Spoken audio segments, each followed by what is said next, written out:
Hello, my name is Steve Milton, and this is my screencast for the Enhancement 2 SQL queries. All right, so the first query we're supposed to do is insert into our clients table the values that they say of the Tony Starks, and just to create a record with his information.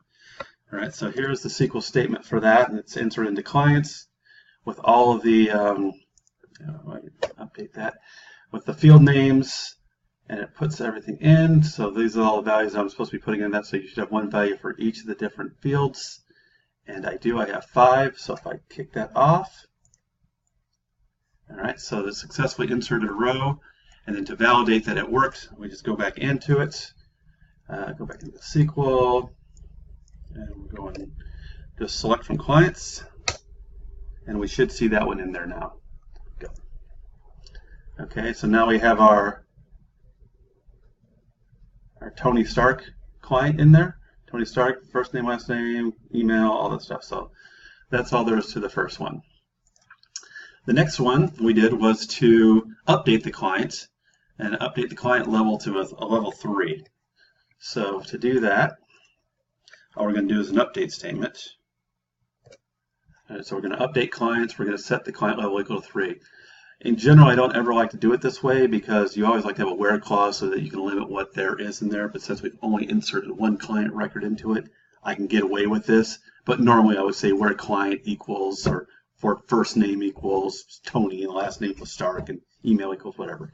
But since there's only one record in here, I really don't need to worry about that. So we go ahead and do that. We did our update, and then we'll do our same select statement that we did before so we can see what's in the records. So go in there, select from clients, okay, and then go.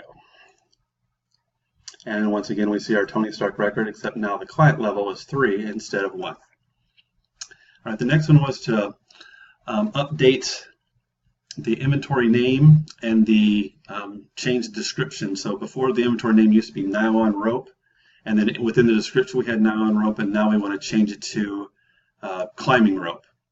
All right, so to do that, it's another update statement. And here's the update statement I wrote.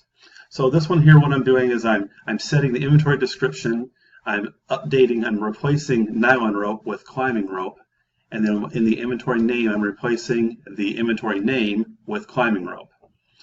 And then I'm doing it specifically for where inventory name equals nylon rope to limit what the update's going to do. So I'm going to kick that off. It does that for me, and then I can go and validate that that actually worked. So I will go and just select those fields.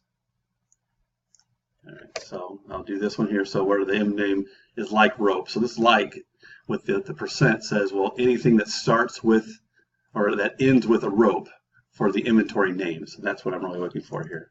So I'm going to look at that, and now you've got see, before it used to be, what was it before? Nylon rope. Now you'll see within the name and the description, I have climbing rope. So that update statement does work. The next one I have is doing a sample of an inner join where we're joining the inventory table with the category table, and we're looking for any items that have a category name of miscellaneous.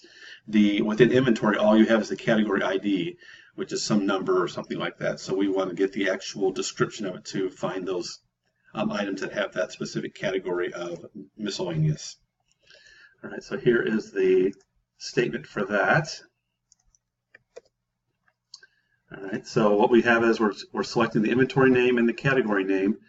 We're selecting it from categories, and I'm giving that a alias of A, and we're interjoining it with inventory with an alias of B, where the category, so the categories, so I do A.category ID equals B.category ID. I could have done it without the A and the B. I could have put categories.category ID, inventory ID, and then A. I could put this A as categories.category name equals miss. I like doing it this way just because it's shorter and it's easier to do, and it's just quicker to write. So I'm basically lazy that way, but this does work. You don't have to do it that way. You can use the actual table names to do it. All right, so then we go and look, and that gives me a list of the 7 names that have miscellaneous as the category. So that works well.